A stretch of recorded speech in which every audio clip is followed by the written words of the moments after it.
Hello guys, আশা করছি তোমরা সবাই ভালো আছো। তো আজকে আবার আমরা একটা ম্যাথের সিরিজ নিয়ে চলে এসেছি। তো আগের বার যেটা করেছিলাম সেটাকে অনেকেই ভালো রেসপন্স করেছে। হ্যাঁ, তো এটা হচ্ছে তারিখটা হচ্ছে তার পরের দিনই হয়েছিল, সেকেন্ড শিফট। হ্যাঁ, সেকেন্ড শিফটের একটা কোশ্চেন আরআরবি গ্রুপ ডি 2025-এ যেটা হয়েছে তার ম্যাথ কোশ্চেনের মানে একটা কোশ্চেনের পুরো সেট দেওয়া আছে। হ্যাঁ, তো সেখান থেকে একটা করছি, চলো দেখা যাক কেমন লাগে, আর অবশ্যই জানাবে। চলো প্রথম কোশ্চেনটা কি হচ্ছে দেখা যাক। প্রথম কোশ্চেনটা আমাদের সামনে এসেছে, দেখো কি বলেছে, কি দুটো পাইপ আছে এ আর বি, তো একটা ট্যাঙ্কে যথাক্রমে 18 আর 24 ঘন্টায় পূর্ণ করে।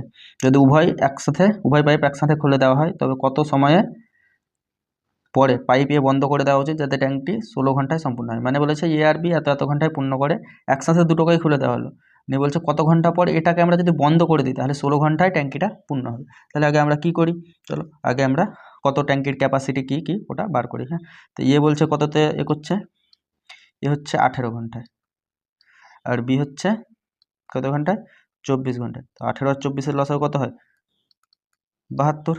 তাহলে এটা হচ্ছে না সরি 4 4 18 72, এটা হচ্ছে 4 আর এটা হচ্ছে 3। তার মানে কি, এটা হচ্ছে আমাদের ট্যাঙ্কিটাতে ধরো 72 লিটার জল ধরে, কথাতেই বলছি 72 লিটার জল ধরে ক্যাপাসিটি, টোটাল ক্যাপাসিটি টিসি। তো ট্যাঙ্কিতে 72 লিটার জল ধরে, 1 ঘন্টায় 4 লিটার ভরে, তাহলে তার জন্য তারপরেই তো 18 ঘন্টায় 72 হবে। সেরকম বি হচ্ছে 1 ঘন্টায় 3 লিটার ভরে, তাহলে 3 24-এ 72। এবার কি বলেছে, ট্যাঙ্কিটা একসাথে দুটো পাইপকে খুলে দেওয়া হলো 16 ঘন্টা যাতে পূর্ণ হয়। তাহলে আমরা বলছি কি কতক্ষণ পর বন্ধ করে দেওয়া হচ্ছে, তার এই যখন এইরকম অঙ্ক আসবে এইরকম টাইম লাইন একটা খেঁচবে, কি এটা হচ্ছে এখান থেকে এত দূরে হচ্ছে ট্যাঙ্কিটা ভর্তি হবে এত টাইমে। তো বলেছে কে কতক্ষণ আগে বন্ধ করে দিলে কি হবে, পুরো ট্যাঙ্কিটা 16 ঘন্টা। তো পুরো ট্যাঙ্কি যখন 16 ঘন্টায় পূর্ণ হবে, বি তো বন্ধ করেনি, আমাদের শুধু বন্ধ করেছে। তার মানে বি কত চলেছে, বি পুরোই চলেছে, বি একদম পুরো 16 ঘন্টায় চলেছে। নিশ্চয়ই এখানে কোথায় বন্ধ করেছে, তা সেটা একবার দেখবো। তা বি যদি 16 ঘন্টা চলে তাহলে 1 ঘন্টায় 3 লিটার করে হচ্ছে, তাহলে বি কত হচ্ছে 16 ঘন্টায় ইন্টু 3, তাহলে 3 16 কত হয়ে যাবে 48। মানে বি 48 জল ভরে দিয়েছে ট্যাঙ্কিতে। তাহলে 72 বাকি যেটা থাকছে 72 মাইনাস 48 কত হয় 24। এটা কে ভরবে, এটা আমাদের ভরবে কারণ ভরবে তবেই তো, বি তো 16 ঘন্টায় 48 ভরে দিয়েছে। তো হচ্ছে 1 ঘন্টায় কত 4 ভরে, তাহলে 24 লিটার ভরতে কত হবে 4 6, তাহলে কি পেয়ে গেলাম 6 ঘন্টা সময় পর কি করেছে, বিকে বন্ধ করে দিয়েছে। 6 ঘন্টা জল ভরেছে তারপরে বিকে বন্ধ করে দিয়েছে, বুঝতে পারলে। তো এরকম টাইম লাইন করে করবে। কি বি তো আমাদের বন্ধ করে না, বি তো পুরোই চলেছে, তাহলে বি পুরো চলেছে মানে তাহলে ও পুরো ভরেছে 348। বাদ বাকি এবার যেটা থাকবে সেটা ভরেছে, তাই দেখছি আমরা 24 ভরেছে, 24কে 4, কারণ 1 ঘন্টায় 4 ভরে, বুঝতে পারলে। তো এইভাবেই অঙ্কগুলো করতে হয়, তাড়াতাড়ি হবে। নেক্সট কি আছে দেখো কি বলেছে,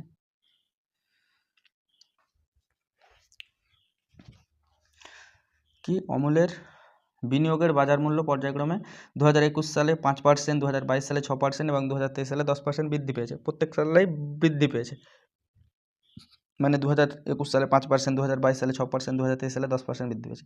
যে প্রথমে এত টাকা ছিল, তাহলে 2023 সালের পর তাহলে প্রথমে আমাদের কত ছিল, 4টা শূন্য আছে, এটাই তো আছে। এবার বলছে প্রথম বছর 5% বেড়েছে, 5% বাড়া মানে কত বলো তো, 5% বাড়া মানে আমি বলবো 21/20, মানে 105/20, 100, তাহলে 105 5 5 কেটে দিলে 5 21 105 আর 5 20 100, তারপরে 6% বেড়েছে বলছে, 6% বাড়া মানে কত 53/50, তবেই তো হবে 106, 106কে 2 দিয়ে আমরা কেটে দিলাম। এবার 10%, 10% মানে 110, মানে কত 11/10। এবার কি কি কাটছে দেখো, তাহলে এখানে দেখো একটা শূন্য, এখানকার একটা শূন্য, এখানকার একটা শূন্য, মানে 3টে শূন্য কাটলো। এবার এখানে দেখতে পাচ্ছ 5 2 10, তাহলে এই শূন্যটাও কেটে গেল। তাহলে আমাদের কি পড়ে থাকলো, শুধু উপরে থাকলো 55, উপরে থাকলো 55, আর নিচে এখানে না ওর পাশে 21 53 আর 11। তা মাল্টিপল কি করে করবে, তার মানে তুমি যখন দেখতে পাচ্ছ কি 11 আছে শেষে, 11 আছে, তার মানে 11 দিয়ে অবশ্যই যাবে, 11 দিয়ে যাবে। তারপরে আবার তুমি আরও একটা জিনিস দেখতে পারো, তাহলে কোনটা 11 দিয়ে যাচ্ছে একবার দেখে নিলেও পারো। এটা 11 দিয়ে যাচ্ছে কি দেখো, 6 11 66, 1 12 2 23 22, 1 11 5, মানে এটা 11 দিয়ে যাচ্ছে। এটা 11 দিয়ে যাচ্ছে কি 6 11 66, 1 4, এটা 11 দিয়ে যাচ্ছে না, এটা 11 দিয়ে যাচ্ছে। আর তুমি দেখতেও পাচ্ছ কি এখানে 5 আছে, এখানে 3 আছে, এখানে 1 আছে, মানে শেষে 5 আসবে, শেষে 5 আসবে। তাহলে এই দুটো তো কোনো মতেই আসবে না, কারণ 5 একে 5, 3 5 যা 15, আবার শেষে 5ই আসছে। তাহলে এটা নাহলে এটা 11 দিয়ে যাচ্ছে, এটা 11 দিয়ে যাচ্ছে কি 6 11 66, 1 15, তার মানে 11 4 থাকছে 43, 3 11 33, 100 কত হচ্ছে 33, মানে 43, 106। তো এটাও তো যাচ্ছে না 11 দিয়ে, যাচ্ছে কি 6 11 66, 1 15, 4 থাকছে 43, 106, 9 11 99, 7, এটাও যাচ্ছে না 11 দিয়ে। তার মানে এটা আমাদের অ্যান্সার। এইরকম ভেবে তুমি এগিয়ে যেতে পারো। এবার তুমি বলছো না আমাদের এটা আসছে কি, আমরা দেখবো গুণ করবো, তাতে দেখো গুণ করারও টেকনিক আছে। তা আমরা এটাকে 5 11 55 করতে পারি, ঠিক আছে। আর এখানে 21 আর 53 গুণ করে দাও, 3 21 কত হয় 63, 3 21কে 3 দিয়ে গুণ করলে 63, 3 6 হাতে, আর 5 100 105, 105 আর 6 111, এটা হয়ে গেল 21কে 3 দিয়ে, 21কে 53 দিয়ে গুণ, আর আবার আমাদের 11 তো আছে। এবার এটাকে আবার কত দিয়ে গুণ করবে 5 দিয়ে, তা 3 5 15, 3 5 15, এক হাতে 5 1 5 6, আর 5 11 55, আর দুটো 11, বুঝলে। তার জন্য আমি এখানে দেখেই প্রথমে বলে দিয়েছিলাম কি শেষে আমাদের 5 দিয়েই তো যাচ্ছে। এবার 11 দিয়ে গুণ করার সহজ নিয়ম, প্রথমে এটা লেখো, তারপরে এই দুটো 5 আর 6 যোগ করলে 11, তারপরে এই দুটো আবার 5 আর 6 11, আর একে 12 2 এক হাতে, তারপরে এই দুটো 5 5 10 11 এক হাতে ছিল, আর 5 আর একে 6, তার সঙ্গে আবার 11 দিয়ে মাল্টিপ্লাই, আবার একই রকম 5 হবে, তারপরে 6 হবে, তারপরে 2 আর একে 3, তারপরে আবার 3, তারপরে 6 আর একে 7, তারপরে 6 6 7 3 3 6 5, 6 7 3 3 6 5। দেখছো তোমাকে এতগুলো কিছুই গুণ করতে টাইম যেটা লাগলো সেটা দরকারই ছিল না, তুমি একটা যদি 11 এর মাল্টিপল খুঁজে নিতে অপশানে।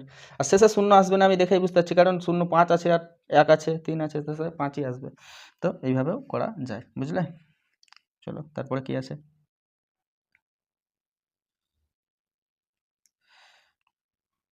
কি বলেছে এটা পড়ো। একজন দোকানদার একটি বস্তুর ধার্য মূল্য 5,670 নির্ধারণ করেন, যদি 28% ছাড় দেওয়ার পরেও তিনি ক্রয় মূল্যের উপর 26% লাভ করেন, তবে বস্তুটির ক্রয় মূল্য। তাহলে হ্যাঁ, ধার্য মূল্য মানে কি, তুমি একটা জিনিস বিক্রি করছো, সেটা ধার্য, তুমি যেটা দাম নিজে ফেলে রেখেছো নিজে, তো ওটাকে আমরা কি বলি এমআরপি বলি, মার্ক প্রাইস। হ্যাঁ, তো কী হচ্ছে ধার্য মূল্য এত টাকা নির্ধারণ করে, 28% ছাড় দেওয়ার পরেও তিনি কী করছে 26% লাভ করতে হচ্ছে, তাহলে ক্রয় মূল্য কত। তো লাভ ক্ষতির অঙ্ক এগুলো আসে, খুব সহজেই হয়, খালি ভাবনাটা তুমি যদি ঠিকঠাক করতে পারো। এগুলো হচ্ছে অনলাইনার প্রসেস। কি বলছি অনলাইনার, তো কী হচ্ছে দেখো 5,670, এটা হচ্ছে ধার্য মূল্য, মানে এটা হচ্ছে মার্ক প্রাইস, এমপি বলে এমআরপি বলে না।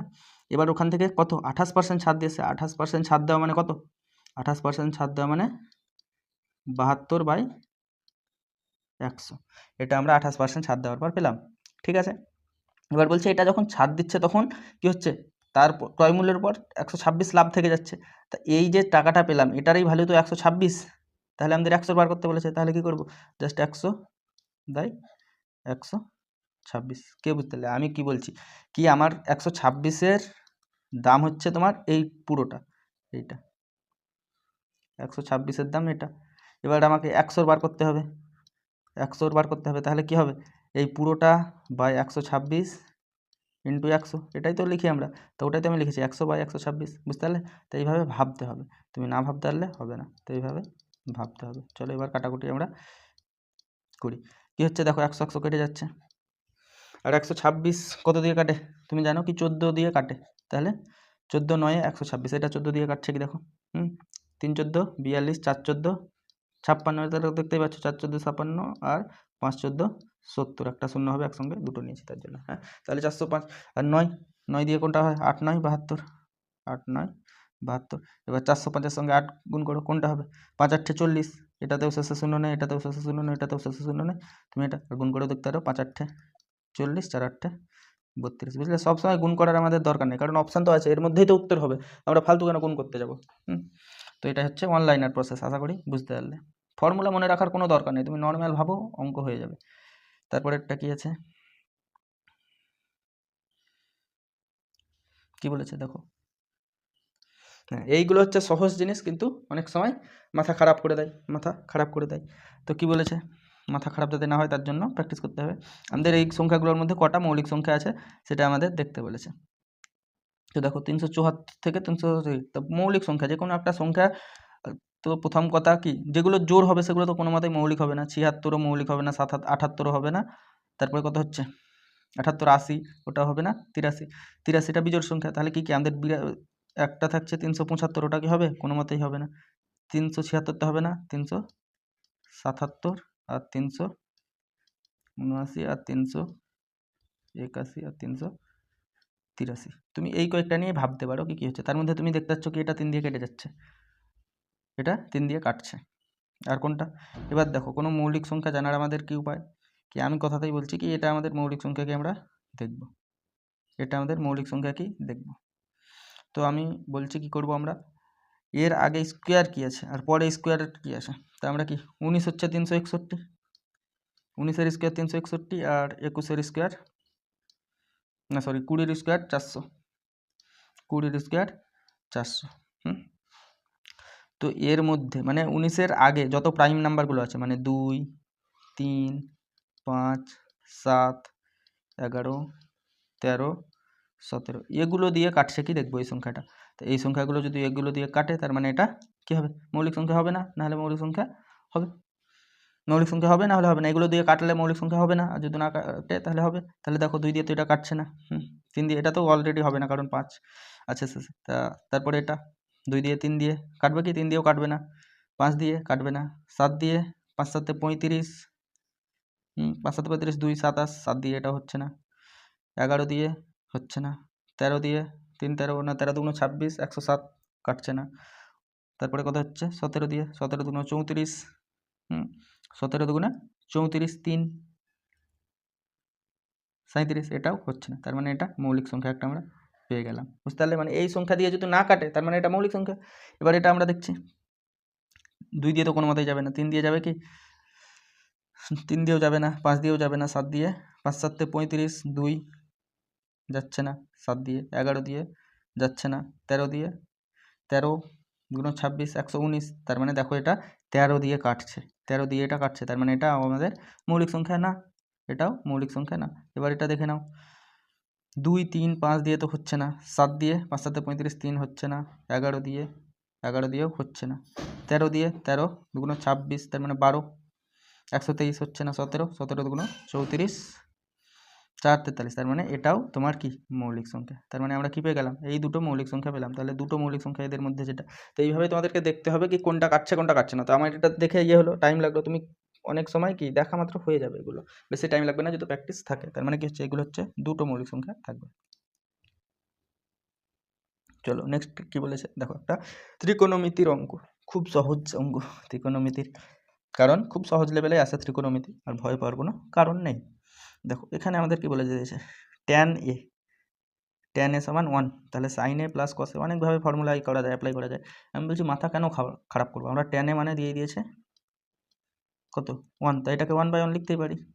তো 1/1 মানে এটা হচ্ছে লম্ব আর এটা হচ্ছে ভূমি। তাহলে লম্বকে আমরা পি লিখি আর ভূমিকে আমরা বি লিখি, বেস, পারপেন্ডিকুলার বেস। তার মানে আমাদের অতিভুজ সমান কি জানি, লম্বর স্কোয়ার প্লাস ভূমি স্কোয়ার, তাহলে 1 স্কোয়ার প্লাস 1 স্কোয়ার, তার মানে এটা √2। আর দেখেও এইরকম তুমি ডাইরেক্ট এখান থেকেও দেখতে, তোমার যখন প্র্যাকটিস হয়ে যাবে 1/1 আছে মানে এটা 1/1 আছে, 1/1 আছে মানে ডাইরেক্ট তুমি এখানে লিখবে √2, কারণ 1 স্কোয়ারে 1 2, 1 স্কোয়ারে 1, তাহলে 1 + 1 2, বুঝলে?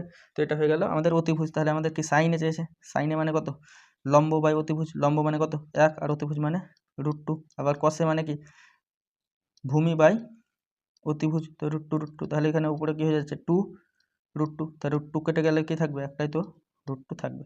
তাহলে কি অ্যান্সার হবে √2 সি, বুঝতে পারলে? এখানে কেউ আবার যদি বলো কি এটা কি করে √2 হলো, আরে কি বলো তো, এটা মানেই তো কি 2, তো একটা 2 কাটছে, তার জন্য তো একটা √2 থাকছে, বুঝলে? আশা করি বুঝতে পারলে। তো তারপরেরটা কি আছে, খুব সহজ ছিল আমাদের এটা।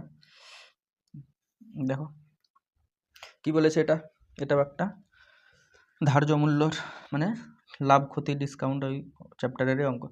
3650 টাকা যদি ধার্য মূল্যের একটি বস্তু এত টাকায় বিক্রি করা হয়, তবে ছাড়ের শতকরা মানে এত টাকায় ধার্য মানে দাম ফেলা আছে, তুমি বিক্রি করছো এত, মানে কি হচ্ছে যে এখানে ফুটপাতে বলে না কি তোমার দাম বলবে 100 টাকা, তুমি বলবে 10 টাকা, তো ওই রকম হয়ে গেছে ব্যাপার কি 3650 টাকা দাম আর কিনেছো 730 টাকায়। হ্যাঁ, তা তোমাদের আশেপাশে কোথাও নিশ্চয়ই এরকম মার্কেট থাকবে, তো ওই মার্কেটে দেখবে এরকম দাম, উল্টোপাল্টা দাম বলে তুমি সেই কমিয়ে কমিয়ে শেষ একদম যতটা কমাতে আরো, তো এরকম ব্যবস্থা হয়েছে। তো দেখো তো কত হয়েছে, 3650, আর তুমি কিনেছো কত, 730, বিয়োগ করে দাও জাস্ট এটাই। তাহলে বিয়োগ করলে কত হচ্ছে, এটা 0, এটা 2, আর এটা 9, আর এটা 2, মানে 2920 টাকা তুমি ডিসকাউন্ট পেয়েছো। তাহলে 2920 কত টাকায় ডিসকাউন্ট পেয়েছো, 3650 টাকায়, 3650। পার্সেন্টেজ বার করার জন্য 100 দিয়ে গুণ, 0 0। এবার কি কত দিয়ে কাটছে, এটা 5 দিয়ে, 5 দিয়ে কাটছে কিনা, 5 7 35, 3 5 15, আর 5 20 173। তুমি জানো 73, 3 7 21, 4 7 28, 280, আর 3 4 12, মানে 280 আর 12 92, মানে এটা 4 দিয়ে কাটছে। শেষটা দেখবে কি, এখানে 3 আছে, 3 4 12, শেষে 4 দিয়ে এবার যাচ্ছে কি, হ্যাঁ তার মানে যাচ্ছে, তার মানে 4 20 কত, 80। তো এটা হয়ে গেল আমাদের অ্যান্সার, 80% ছাড় দিয়েছে, বুঝতে পারলে। তো এইরকম মার্কেটে কে কে করো কমেন্টে জানাও। আশা করি অনেকেই করতে হয়, সবাই করে, আমিও করি। তো চলো নেক্সট কি বলেছে দেখো। এটা একটা অঙ্ক, ভালো বলবো আমি, কারণ অনেকে এটা ভয় পেয়ে যাবে। কি বলছে, একটি সমবাহু ত্রিভুজ।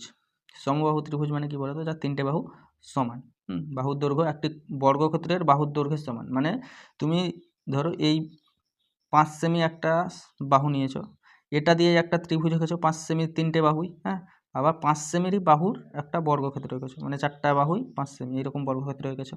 এবার কি বলেছে, সমবাহু ত্রিভুজের পরিব্যাসার্ধ, বাইরের ব্যাসার্ধ, পরিব্যাসার্ধ মানে কি বলতো, এই যে আমরা এইরকমভাবে পরিবৃত্ত অঙ্কন করি, হ্যাঁ, পরিবৃত্ত অঙ্কন করি, পরিবৃত্তের যে ব্যাসার্ধটা পাবো, তা কী করে এটা অঙ্কন করি কি বলতো, এইটাকে সমদ্বিখণ্ডিত, এইটাকে সমদ্বিখণ্ডিত, মানে দুটো বাহুকে সমদ্বিখণ্ডিত করে এখানে একটা বিন্দু পেয়ে যাই, তার সঙ্গে কী করে দিই, এইটা নিয়ে একটা বৃত্ত এঁকে দিই, তাহলে ব্যাসার্ধ আমাদের কোনটা হলো, তুমি এখান থেকে এটা ব্যাসার্ধ, এখান থেকে এটা ব্যাসার্ধ, যে সবটাই ব্যাসার্ধ, আর এখান থেকে এটাও ব্যাসার্ধ।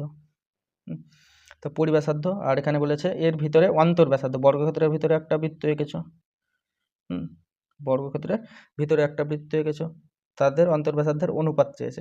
তাহলে ত্রিভুজের সমবাহু ত্রিভুজের পরিব্যাসার্ধের ফর্মুলা কি হয়, সার্কামফারেন্স যেটাকে বলি, ওটা ক্যাপিটাল আর সমান হয়, ক্যাপিটাল আর সমান হয়, ক্যাপিটাল আর সমান কেউ জানো কি, a/√3। এ আমরা ধরে নিলাম প্রত্যেকটা বাহু, বাহু তো আমরা জানি না কি আছে, এরও বাহু এ, এটাও বাহু এ, এটাও বাহু এ, আর এখানে 4টা বাহুই এ। এবার আর এর বলেছে পরিব্যাসার্ধ না অন্তর্ব্যাসার্ধ বলেছে, বর্গক্ষেত্রটির অন্তর্গত, বর্গক্ষেত্রটির কি, এটা থেকে তুমি কি কি পাচ্ছ, এটা তোমার তো বাহু হয়ে যাচ্ছে, এটা তোমার বাহু কত ছিল, এ ছিল, এর অর্ধেক কত, a/2, তাহলে অন্তর্ব্যাসার্ধ স্মল আর নাম দিচ্ছে a/2, বাস এই দুটোরই আমাদের অনুপাত চেয়েছে। তুমি এটা বুঝতে পারলে কি না, এটা ফর্মুলাতে আছে, হ্যাঁ, ফর্মুলা বোঝাতে গেলে অনেক টাইম লেগে যাবে, আর এখানে হচ্ছে কি ডাইরেক্ট এটা বুঝতে পারছো আশা করি, কি এটাও তো কি ব্যাস, এটাই তো বাহু ছিল আমাদের, তা বাহু আর ব্যাসের দৈর্ঘ্য তো সমান এখানে, তা অর্ধেকটা ব্যাসার্ধ, তার জন্য a/2, তাহলে কি হচ্ছে a/√3 আর a/2, এদের অনুপাত তাহলে কি হয়ে যাবে 2√3। এর থেকে আর সহজ কিছু আছে কি, এটা সরি 2√3, তাহলে অ্যান্সার হয়ে গেল সি। আশা করি বুঝতে পারলে। হ্যাঁ, চলো নেক্সট কি আছে ভাবো, পড়ো আগে নিজে, তারপরে বলো। এটাও খুব ভালো অঙ্ক, এগুলো মানে এগুলোতেই কি বলো তো, তোমার সিলেকশন করে দেবে, আর সিলেকশন থেকে বার করে দেবে, মানে এই অঙ্কগুলো অনেকেই ছেড়ে আসবে, তা যেই ছেড়ে এলো তার মানে নাম্বার কমে গেল, তুমি বেড়ে গেলে, মানে নাম্বার বেড়ে গেল তোমার।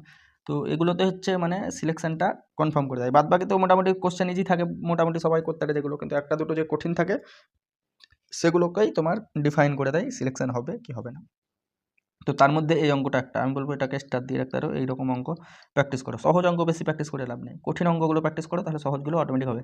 কী বলেছে, একটি খেলনা অর্ধগোলকের উপর বসানো একটি শঙ্কু আকৃতি, উভয়ের ব্যাসার্ধ 7 সেমি, যদি শঙ্কু আকৃতির অংশের আয়তন অর্ধগোলকের অংশের আয়তনের সমান হয়। মানে একটা কি আছে, ধরো খেলনা, তার দেখো আমার ছবি খুব একটা ভালো হয় না, তো চেষ্টা করছি, এটা হচ্ছে একটা অর্ধগোলক, এটা হচ্ছে ধরো অর্ধগোলক, আর এটা হচ্ছে কি বলেছে, শঙ্কু বলেছে, ওর মাথাটা হচ্ছে শঙ্কু, আর এটা হচ্ছে নিচের দিকটা হচ্ছে অর্ধগোলক, তো এটা শঙ্কু, তাহলে এটা হচ্ছে তার ব্যাসার্ধ, কার দুজনেরই ব্যাসার্ধ হবে, আর এটা হচ্ছে শঙ্কুর উচ্চতা।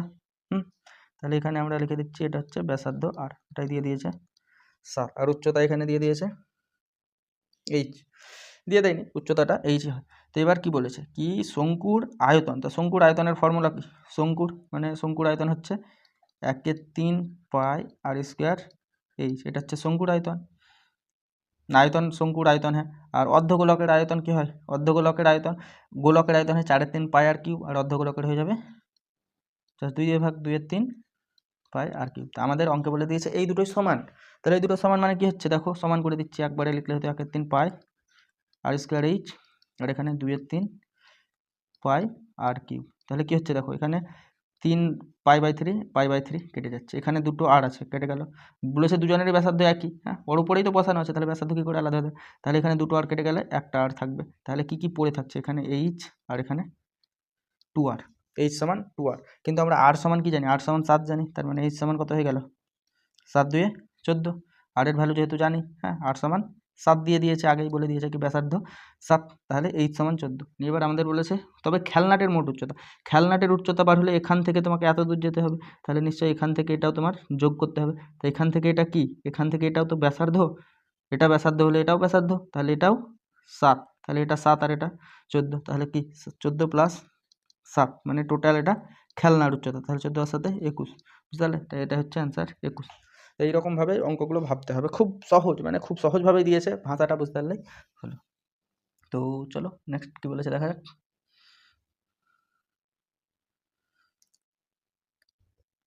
কী বলেছে পড়ো, আগে নিজে পড়তে হবে, তারপরে ভাবতে হবে, নিয়ে আমি কীভাবে ভাবছি সেটা দেখতে হবে। তুমি যদি নিজে একাই কি যেটা ভাবছো সেটাই ঠিক বা ভুল, আমি বলছি না তুমি যেটা ভাবছো ভুল, অবশ্যই ঠিক, কিন্তু তোমার কি হচ্ছে টাইমটাই হচ্ছে ব্যাপার অঙ্কে, অন্য কিছু না। কি তোমাকে এমনি দিলে আস্তে আস্তে করে দেবে, কিন্তু টাইমের মধ্যে করাটা হচ্ছে ব্যাপার। তো কী বলেছে দেখো, এটা কি অমিত আর দীক্ষা একসাথে একটি ব্যবসায় 15,700 টাকা বিনিয়োগ করেছে, মোট কী বলছে বছরের শেষে মোট 6,000 টাকা লাভ হয়েছে, তার মধ্যে অমিতের অংশ ছিল 2,100 টাকা। তা আমরা মূলধনের অনুপাত বা লাভের অনুপাত ডাইরেক্ট তো এখানে লাভের অনুপাত দিয়েছে না, বলছে অমিতের টাকা, তো অমিতের তো বলেই দিয়েছে কত, অমিত আর কে দীক্ষা, তো অমিতের বলে দিয়েছে 2,100, তুমি ডাইরেক্ট 21 লিখবে, 2,100 কেন লিখবে, আর এখানে হচ্ছে দীক্ষার, তাহলে 60 থেকে 21 বাদ দিলে কত হয় 39, তার মানে 39 হচ্ছে দীক্ষার, তো এটাই লাভের পরিমাণ, এবার 3 7 21 3 13 39। এবার এটা হচ্ছে মোট টাকা ওরা ব্যবসায় নিয়োজিত করেছিল, মানে 13 আর 7 20, এই 20 ভ্যালু হচ্ছে 15,700। এবার কাটাকুটি করো, দেখো 2 0 0 কাটবে, আর কি হচ্ছে 1 সমান কত হয়ে যাচ্ছে 7×2 14, 8×2 16, 5×2 10, 785। এবার তারপরে কী বলেছে, কার টাকা চেয়েছে, অমিতের তো এটা টাকা 7, তাহলে 7 দিয়ে এটাকে গুণ করে দাও, শেষে কি হবে 5 হবে, শেষে 5 নেই, এটা হবে না, এটা নেই, হবে না। এবার কি 5 7 35, 3 হাতে 7 8 56, আর 3 তো এবার শেষে 9 পেয়ে গেছো, কোথায় এটা অ্যান্সার। পুরো করার দরকার নেই, বুঝলে, তো অ্যান্সার হয়ে গেল। এইরকমভাবেই জাস্ট তোমাকে সব কিছু লিখতে হবে না, তুমি সব কিছু লেখার জন্য নাম্বার পাবে না, এটা লেখার জন্য শুধু নাম্বার পাবে। তো তুমি এগুলো যদি দেখতেই পাচ্ছ কি আমার মুখে করতে যাচ্ছি, ফালতু লিখবে কেন, বুঝতে, তো এইভাবেই তাড়াতাড়ি করা যাবে। চলো তারপরেরটা কি আছে দেখো, ভালো বলবো, এই অঙ্কটা খুব ভালো অঙ্ক একটা। কি বলেছে, গসাগু দিয়ে দিয়েছে 23, আর তাদের যোগফল 161। সংখ্যাগুলির সম্ভাব্য জোড়, মানে কটা জোড় পাওয়া যাবে সেটা আমাদের বলতে চাইছে।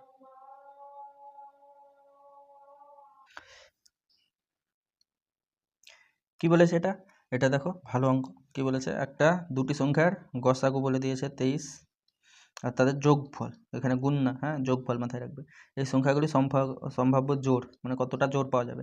তো দেখো 23 আমাদের গসাগু বলে দিয়েছে, তাহলে আমরা সংখ্যা দুটো ধরছি, একটা হচ্ছে 23x আর একটা হচ্ছে 23y। গসাগু তো দুটোতেই থাকে না, আর লসাগু হলে কিন্তু গসাগু দুটোতে আছে, এই দুটোর যোগ বলে দিয়েছে আমাদের কত 161। তাহলে এখান থেকে কি 23 কমন আসছে কি না, তাহলে x + y সমান 161/23, তাহলে কত, আমি কি বলেছি শেষটা দেখবে 3 7 21, তাহলে এবার 7 দিয়ে গুণ করো, 7 × 14 3 7 21, মানে 7 দিয়ে কেটে যাচ্ছে 7, তার মানে আমরা কি পেয়ে গেলাম x + y সমান 7। তো আমাদের কি বলেছে, আমাদের নাম্বারগুলো চাই না, আমাদের বলেছে কটি জোড় পাওয়া যাবে এই রকম সংখ্যা। তো কি হচ্ছে, আমরা 1 আর 6 7 করতে পারি, 2 আর 5 7 করতে পারি, আর কি 3 আর 4 7 করতে পারি, তাছাড়া কি আর অন্যভাবে আমরা এটা করতে পারবো না। আর আমাদের কি হচ্ছে, সবসময় আমরা কো প্রাইম নাম্বারগুলো নেব, হ্যাঁ কো প্রাইমকে বাংলায় কি বলে, পরপর দুটো মৌলিক সংখ্যার পরপর দুই সংখ্যা যেটা মৌলিক, মানে ওই দুটো সংখ্যার মৌলিক। আমি যেরকম একটা কি বলছি 3 আর 4 মৌলিক সংখ্যা, কিন্তু পরপর মৌলিক সংখ্যা এরা। এটা মৌলিক না, এটা মৌলিক, কিন্তু এই দুটো পরপর মৌলিক, পরস্পর মৌলিক, মানে কি দুটো মৌলিক সংখ্যা। তো কি হচ্ছে 1 আর 6 7, 2 আর 5 7, 3 আর 4, তাহলে আমরা এই তিনটে জোড় পাবো, একটা দুটো এই তিনটে জোড় পাবো। তো এটা হয়ে যাচ্ছে অ্যান্সার। তো তারপরেরটা কি হচ্ছে দেখো কি বলেছে, পড়ো আগে, নিজে পড়ে নিজে করার চেষ্টা করবে, তারপরে আমারটা দেখবে। দেখো 2024 সালের 19শে ফেব্রুয়ারি থেকে 2024 সালের 20 এপ্রিল পর্যন্ত সময়ের জন্য বার্ষিক 6% সুদের হারে এত টাকা সরল সুদ। তো জাস্ট কি পার্সেন্টেজ দিয়ে দিয়েছে 6%, টাকা দিয়ে দিয়েছে, জাস্ট আমাদের টাইমটা বার করতে হবে, কিন্তু টাইমটা এমন খিঁচড়ি পাকিয়ে দিয়েছে হালকা। তো এটা ভয়ে অনেকে করবে না, তো ভয় করার দরকার নেই। তো দেখো প্রথম কথা 2024 সাল, 24 সাল মানে কি লিপ ইয়ার, লিপ ইয়ার মানে কত হয় এটা মাথায় রাখতে হবে, 366, আর ফেব্রুয়ারি হয় 29। জাস্ট লিপ ইয়ার মানে এটা যদি মনে রেখে দাও তোমার অঙ্ক শেষ, আর কিছু করার নেই। তাহলে 19 ফেব্রুয়ারি, তাহলে 29 মানে 10 দিন যেতে হবে।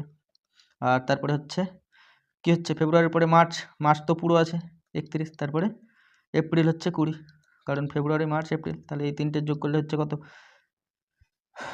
41 আর 20 61 দিনে তোমাকে বার করতে দিয়েছে। তাহলে আমাদের কি সরল সুদের আয়তন পিটিআর হয়, পি বলতে কত 400, তো ডাইরেক্ট আমি 40 লিখলাম, নিচে তো 100 থাকবেই, আমরা সেটা কেটে দেবো।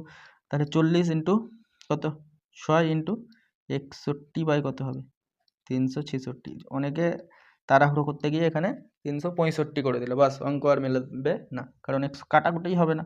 তো কি হচ্ছে দেখো 61কে 6 দিয়ে গুণ করলে 366 হয়, 6 দিয়ে করো 6 6 36 6, তাহলে 61 কেটে গেল, তোমার পড়ে থাকলো 40। তুমি বলবে নিচে তো একটা 100 হয়, তো 100-র জন্যই তো আমি 4000-এর দুটো শূন্য কেটে দিয়েছি, শুধু 40 লিখেছি, তো এটাই আমাদের অ্যান্সার, বুঝলে। তো এইরকমভাবেই ভাবতে হবে, তুমি কম লিখে কীভাবে অঙ্ক কমপ্লিট করতে পারো, যত কম লিখবে তত টাইম কম লাগবে। তুমি যদি ভাবো সব লিখবো, লিখলে হবে কিন্তু টাইম পাবে না। দেখো একটা সহজ দিয়ে দিয়েছে টাইম খেকো অঙ্ক, এগুলোকে আমি বলি কি এগুলো সবসময় শেষে করার চেষ্টা করবে। প্রথমেই দেখা গেল প্রথমেই অঙ্কটা পড়ে গেল, সহজ অঙ্ক, কিন্তু কি বলতো তোমার যদি একটু প্লাস মাইনাসে কোনো জায়গায় গন্ডগোল করে দাও, অঙ্কটা কী হয়ে যাবে, ভুল হয়ে যাবে, আর তোমার মাথায় কী চলবে, কি সহজ অঙ্ক আমি ভুল করেছি, সহজ অঙ্ক ভুল করেছি। তার জন্য এগুলো আমি বলবো সবসময় শেষে করতে যাবে। তো দেখো এখান থেকে আমাদের 4 আছে, তো এটার এখন কোনো কাজ নেই, বিয়োগ আছে, তারপরে এখানেও থার্ড ব্র্যাকেট, এখানেও থার্ড ব্র্যাকেট, মানে আমাদেরকে এই মিডিলটার কাজ করতে হবে। তা তুমি দেখতে পাচ্ছ লিখার কম চেষ্টা করবে, কি এখানে 5 - 2 3, আবার 4 - 3 1, তাহলে তুমি 1 পাচ্ছ, প্লাস আছে আগে।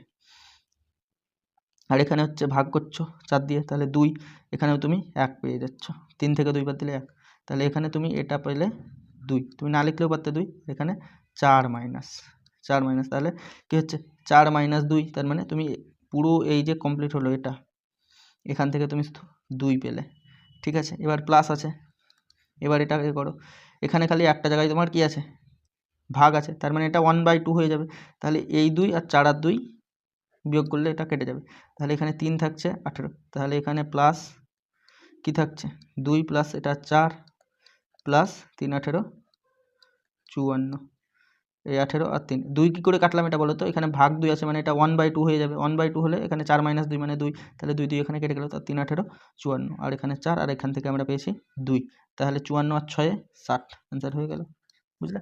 এরকমভাবে করতে হবে। তুমি যদি ভাবো কি প্রত্যেকটা লাইন লিখবো, লাইন লিখলে হবে না, টাইম হবে, টাইম পাবে না।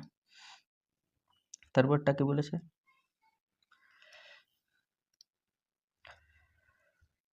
15 পার মিটার হারে একটি বর্গাকার মাঠের চারপাশ বেড়া দেওয়ার খরচ হয় 18,000 টাকা। তো বলছে প্রতি 100 মিটার, মানে এটা কি 1 মিটারের দাম 15 টাকা, এবার বলছে 11 টাকা 11 টাকায় 100 মিটার পাওয়া যায়, 1 মিটারের দাম 15, তো এত টাকা খরচ হলো, তাহলে এত করতে করলে কত টাকা খরচ হবে সেটা আমাকে খরচটা বার করতে বলেছে। তাহলে দেখো 1 মিটারে কত 15 টাকা লাগছিলো, এবার আমাদের এত, তাহলে কি আমরা আগে টোটাল বর্গমিটারটা বার করে নিই, কত জায়গাতে ফেন্সিং করেছে, তাহলে 18,000 তো টাকা, আর এটাকে 15 দিয়ে ভাগ করলেই পেয়ে যাবো আমরা, তাহলে 15 দিয়ে না 15কে 15 3 30, 15 দিয়ে 30, তাহলে বাদ বাকি দুটো শূন্য, মানে 1200 মিটার হচ্ছে আমাদের ফেন্সিং করতে হবে, 1200 মিটার ফেন্সিং করতে হবে এই হারে। এবার তাহলে কি বলছে দেখো 100 মিটারে হচ্ছে 11 টাকা, তাহলে 1200 মিটারে কী হবে 0 0 2 0 2 0, তো এখানেই কেটে দিতে পারো, তাহলে 11 × 12, তাহলে 11 12 কত হয়? 132। 12 10 120 আর 12 32, বুঝতে পারলে? তো 132 টাকা খরচ পড়বে যদি এই হারে আমরা জিনিসটা ফেন্সিং করি। ফেন্সিং বলতে ঘেরা দিই, হ্যাঁ, বেড়া দিই চারিদিকে, বুঝলে? তো এটা হচ্ছে কীভাবে ভাববে তুমি, ওটা হচ্ছে অঙ্ক।